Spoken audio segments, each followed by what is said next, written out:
We're working on a project right now, and we're in the middle of the project. And as we're moving soil around, getting the foundations, and the engineer on site who's monitoring the soil quality picks up on his testing that there's a certain amount of a controlled substance on the site. In this case, it's PCBs, something that was very common in transformers all over the place. And the guys pulling the soil off the site to make space for the foundation said, okay, there's PCBs in the soil. We have to treat it as contaminated soil. It's going to be very expensive to get rid of. So how expensive was it going to be? The order of $100,000, maybe $150,000. It was not a line item that we had on our budget. So all of a sudden, are we losing $150,000?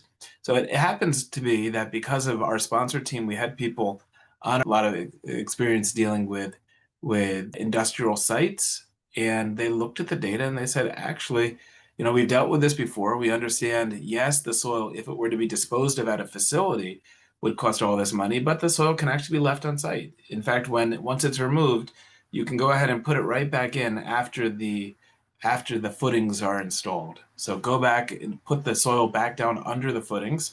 It's safe. It's not a hazardous material. It would only be hazardous because of its unique attribute to go to another site, but it can go under the slab. It's not going to affect anybody, and it meets all of the state requirements.